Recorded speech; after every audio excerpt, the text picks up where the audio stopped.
Your vehicle has been legally removed, the woman said calmly, while Sarah's daughter was still vomiting in the back seat. Sarah Mitchell just stared at her. For a second, she honestly thought she had misheard the sentence. The night smelled like hot concrete and chlorine from the community pool 3 buildings over. Somewhere nearby, a metal wind chime kept clinking against itself in uneven little taps, even though there was barely any wind at all. Her car was gone. At 2:13 a.m., her daughter Avery was still half-conscious on the curb, and the HOA president was standing there holding a clipboard like she was discussing landscaping rules. Sarah's brain couldn't catch up fast enough to feel anger yet. Everything still felt disconnected, like different scenes happening to different people. Avery made a choking sound behind her. That snapped everything back. "Oh my God, Avery, baby, hey." Sarah dropped to her knees beside her daughter on the sidewalk outside their townhouse in Silver Mesa Estates, Henderson, Nevada. Avery's little hands were trembling against her pajama shirt. One purple princess slipper was missing. The asphalt was still warm from the desert heat, 91 degrees at night. Nevada held on to heat like it took things personally. Sarah looked back toward the empty fire lane. The hazard lights were still blinking in her head. 14 minutes. That was all. 14 minutes in the fire lane while she carried her daughter upstairs after the seizure started. 14 minutes while trying to get the emergency medication from the kitchen cabinet because Avery had thrown up the first dose inside the car. 14 minutes while on speakerphone with a 911 nurse who kept saying, "Monitor her breathing. Stay calm." Then the tow truck came. Not after an hour. Not after warnings. Immediately. "You can contest the towing fee through the proper channels," Linda Crowley said softly. Softly. That was the part Sarah remembered later. Not the words, the tone. Like a librarian explaining overdue fees, Sarah slowly stood up. Her knees hurt from hitting the pavement too hard. "I told him," she said up. "I told the driver my daughter was sick." Linda adjusted one page on her clipboard without looking up. The vehicle was unattended in a designated emergency access zone under Section 8.14C.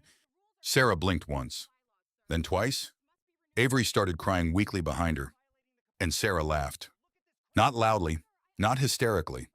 Just one short, confused breath of laughter that even she didn't understand, like her brain had grabbed the wrong emotion by accident. "You're towing people during seizures now?" Linda finally looked at her. "Emergency circumstances do not exempt residents from parking compliance." The sentence landed harder than yelling would have. Up above them, someone shifted blinds closed. Nobody came outside. Not one person. Sarah became suddenly aware of stupid little details. The bent straw from the gas station soda still sitting in her cup holder upstairs. The fact she was barefoot. The sticky feeling of dried apple juice on Avery's sleeve. Her dispatcher headset from work was still hanging around her neck. She had forgotten it was there. Avery whimpered again. Sarah picked her up carefully and carried her toward the curb where the tow truck had disappeared less than 2 minutes earlier. She could still see the orange flash of its lights at the far end of the cul-de-sac. Then she saw it. The missing slipper? Small, purple, covered in dust near the gutter. For some reason, that was the thing that almost broke her. Not the towing fee, not the humiliation. The shoe. She bent down slowly and picked it up with shaking fingers while Avery buried her face into Sarah's shoulder. Behind them, Linda Crowley calmly wrote something onto her clipboard. Scratch, scratch, scratch. Like this was all routine. At 2:17 a.m., Sarah's phone buzzed. An email notification from Silver Mesa Estates HOA Compliance Office. She opened it while standing barefoot in the middle of the fire lane. Emergency circumstances do not exempt residents from parking compliance under Section 8.14C. Current towing balance, $846. Then another line underneath. Failure to remit payment within 72 hours may result in additional enforcement action. Sarah stared at the screen. And somewhere behind the dark townhouse windows, somebody locked a door. The first extra charge appeared 3 days later. Administrative processing fee, $119. No explanation beyond that. Just another line added beneath the original $846 towing balance, like it was perfectly normal to invoice panic. Sarah found the notice taped crookedly onto her garage at 7:08 in the morning while leaving for work. The paper kept lifting at the corners from the dry Nevada wind. Somebody had used too much tape. Avery was still asleep inside. For a second, Sarah just stood there in her Navy dispatcher uniform staring at the number. Then she pulled the paper off slowly, folded it once, and slid it into her lunch bag beside a crushed granola bar she'd forgotten to eat 2 nights earlier. She didn't even feel angry yet, mostly tired. That scared her more. By the second week, the neighborhood started changing around her. Not openly. That was the thing. Nobody slammed doors in her face. Nobody yelled.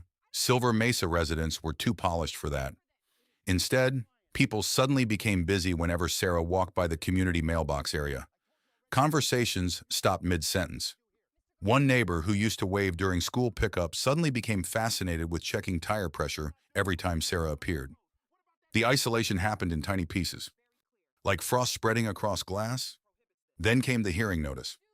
Mandatory compliance review, Thursday at 7:32 p.m., community recreation room. Sarah almost didn't go, but foreclosure language had already started appearing in the emails, buried beneath paragraphs of legal wording that felt intentionally exhausting to read. Every sentence sounded like it had been reviewed by 3 attorneys and 1 robot. So she showed up. The recreation room smelled faintly like burnt coffee and lemon disinfectant. Somebody had left half a tray of untouched Costco cookies near the sink. A ceiling fan clicked every 11 seconds. Linda Crowley sat at the front table wearing a pale gray blazer, completely calm. A projector screen glowed behind her. Sarah didn't realize what was on it at first. Then her stomach dropped. Security footage. From that night, the screen showed Sarah stumbling out of her SUV with Avery limp against her shoulder at 1:59 a.m. The timestamp glowed bright white in the corner. 14 minutes later, the tow truck entered frame. Nobody in the room moved. Linda clicked to the next slide. A zoomed-in still image, the purple slipper lying near the curb. Used as evidence, something inside Sarah snapped sideways. And suddenly she laughed.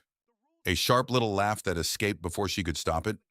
Not because anything was funny, because her brain physically couldn't process that grown adults were sitting beneath fluorescent lights discussing a child's shoe like a criminal exhibit. The room went dead quiet. Linda folded her hands neatly. "Mrs.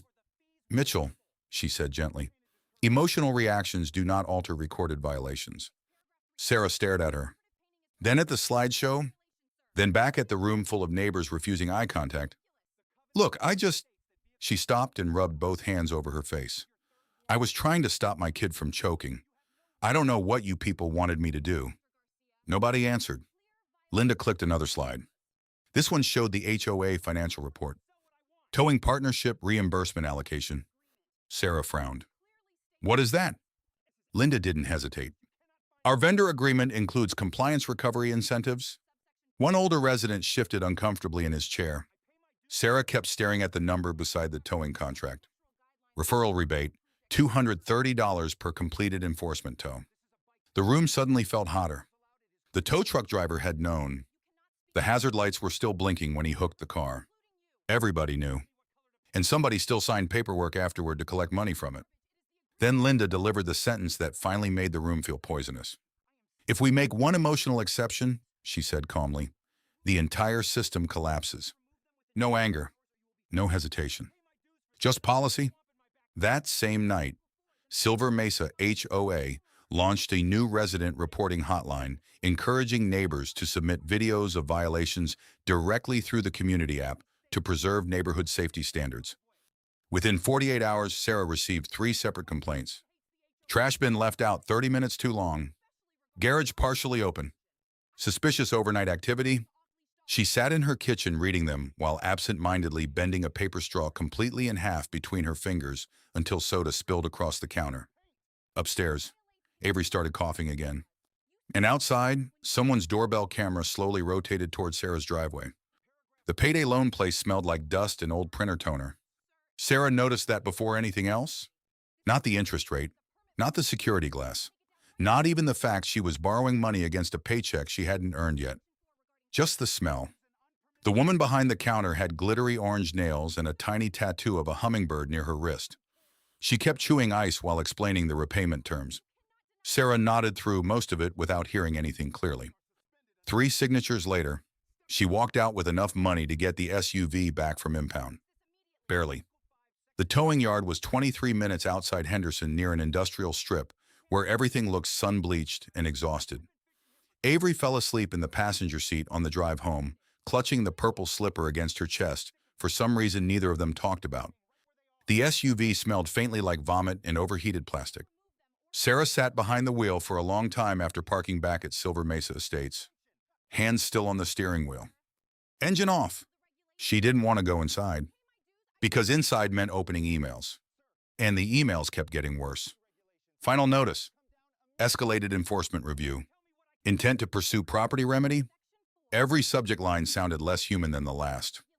The fines kept multiplying in strange little amounts that made them feel even more real. $94, $61, $218. Late fees stacked onto processing fees, stacked onto violation fees, until Sarah stopped understanding which charges were even connected to the original towing anymore. One afternoon, she opened her front door and found a photograph attached to a violation notice. Her garage door. Open 12 inches.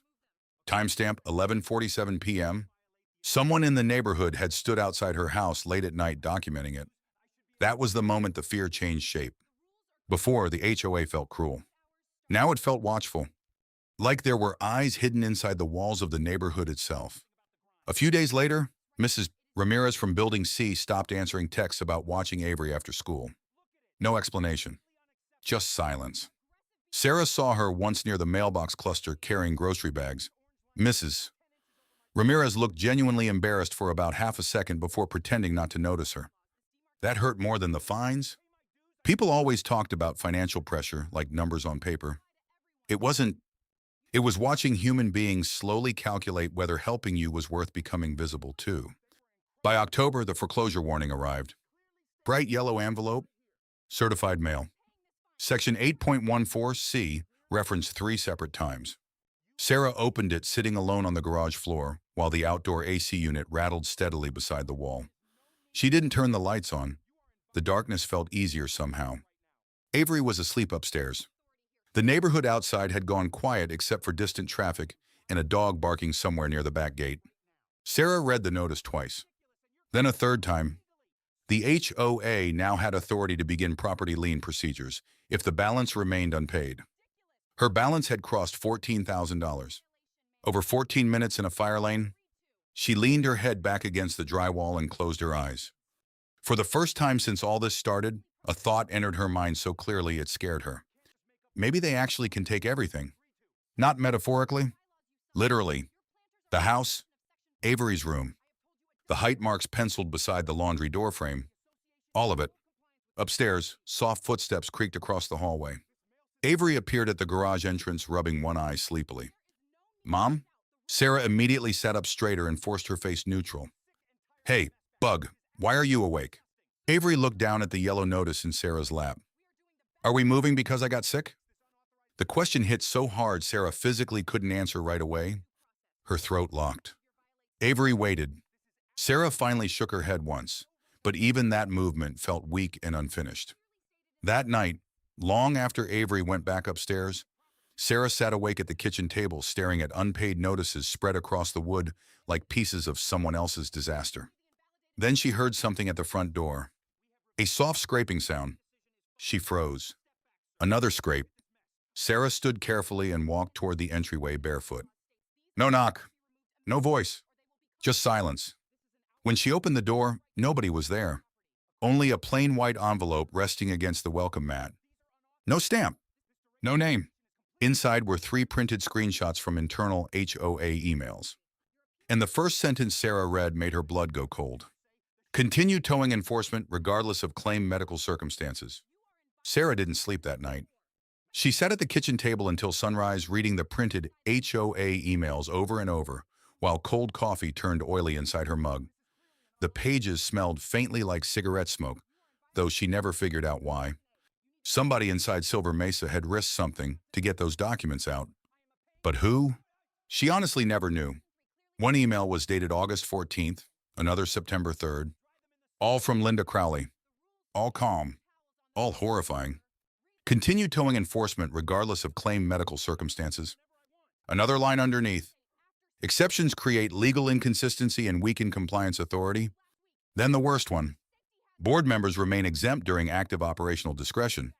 Sarah stared at that sentence for nearly a full minute. Exempt. Board members could violate the same fire lane rules without consequences. Everybody else got punished. At 8:16 that morning, Sarah forwarded the screenshots to a local news station in Las Vegas. She almost deleted the email 3 times before sending it. By noon, they called back. 2 days later, Silver Mesa Estates scheduled an emergency HOA meeting. The clubhouse parking lot overflowed before sunset. People stood outside holding printed notices, violation letters, unpaid fines. Conversations overlapped everywhere, angry, nervous, loud in a way the neighborhood had never allowed itself to be before. The air smelled like dust and someone's overwatered grass. Inside the meeting room, Linda Crowley still looked perfectly composed. Gray blazer, straight posture, clipboard, like none of this surprised her. That somehow made everyone even angrier. A local news camera pointed toward the board table while residents packed shoulder to shoulder beneath fluorescent lights. Somebody near the back muttered, "About damn time." Sarah sat quietly in the second row, twisting a paper straw wrapper into tiny pieces without realizing it. Then the meeting started. Linda spoke first.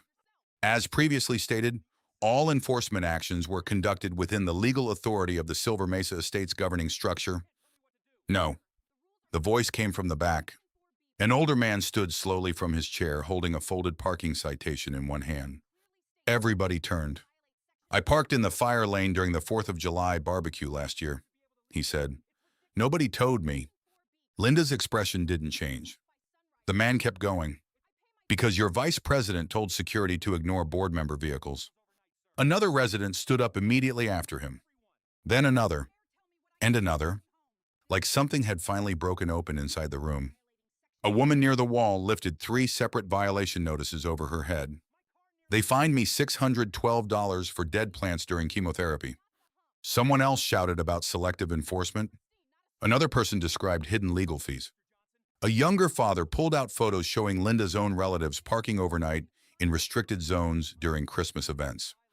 The room became chaos. Not wild chaos. Worse, controlled rage. The kind that had been waiting a very long time. Linda kept trying to regain order using procedure language. "Residents will speak one at a time."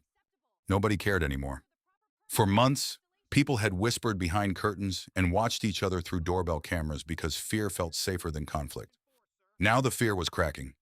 And once people stopped feeling alone, the whole system suddenly looked smaller. A reporter finally turned toward Sarah. "Mrs. Mitchell," he asked carefully, "what do you want to happen now?" Sarah opened her mouth, then stopped. Because the strange thing was, somewhere along the way, this had stopped being only about her car, or the fines, or even the house. She looked around the room instead.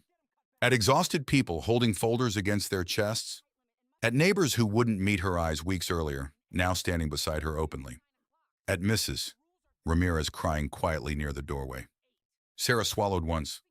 "I just wanted somebody to act like my daughter mattered." The room went silent. Not performative silent, real silent. Even Linda said nothing. 3 days later, the towing partnership contract was suspended pending investigation. By October 17th at 8:42 a.m., Sarah's violation file officially closed. No apology came with it. Of course not. But that morning, Sarah stepped outside her townhouse and found something strange. Her trash bins had already been pulled back from the curb. Someone had done it for her. Across the sidewalk, Mrs. Ramirez stood beside her mailbox holding Avery's missing purple slipper. Clean now. Carefully wiped down. She walked over without speaking and placed it gently on Sarah's front step. Then she stayed there. Not leaving. A second neighbor joined them near the driveway. Then another. Nobody made speeches. Nobody suddenly became heroes. The morning sun climbed slowly over Silver Mesa Estates, while people stood together in uncomfortable, quiet solidarity, like they were still learning how. For the first time in months, Sarah wasn't standing outside her house alone. And somewhere above them, behind dark windows and perfectly trimmed hedges, the neighborhood finally understood what silence had cost them.